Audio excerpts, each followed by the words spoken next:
কা নামানে অসম নালাগে ভাৰতৰ পৰাই খেদি উলিয়াই দিয়া হ'ব।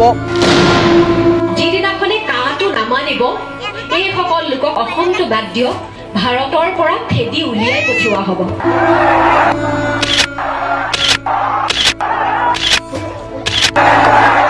আপোনালোকে অসমতে থাকিব, ভাৰততে থাকিব। আপোনালোক অসমতে থাকিব লাগিব, ভাৰততে থাকিব লাগিব।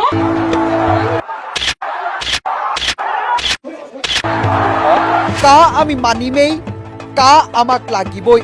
কা আমি মানিমেই, কা আমাক লাগিবই। আপোনালোকক আমাক লাগিবই।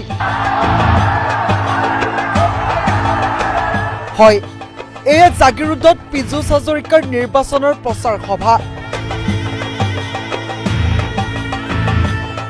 জাগিৰোডত পীযুষ হাজৰিকাৰ নিৰ্বাচনী প্ৰচাৰ কৰিবলৈ গৈ কাৰ ওপৰত উদাত্ত ভাষণ দিলে অভিনেত্ৰী তথা পীযুষ হাজৰিকাৰ পত্নী আইমী বৰুৱাই। নিৰ্বাচনৰ ভোটগ্ৰহণৰ প্ৰাক্ষণত পুনৰ কাক লৈ ৰাজ্যৰ বিভিন্ন প্ৰান্তত তীব্ৰ প্ৰতিবাদ হোৱা দেখিবলৈ পোৱা গৈছে। বাৰে বাৰে কোৱা হৈছে সজাগ হওক ৰাইজ, আবেগৰে নহয় বিবেকেৰে চিন্তা কৰি ভোট প্ৰদান কৰক এই 2021 নিৰ্বাচনত। সকলোৱে কৈছে ৰাজপথৰ টায়াৰৰ গোন্ধ, পুলিচৰ লাঠিৰ কোবৰ চিন, 5জন শ্বহীদ হোৱাৰ কথা কাৰো মনৰ পৰা আঁতৰা নাই। কিন্তু তাৰ মাজতে এয়া কি?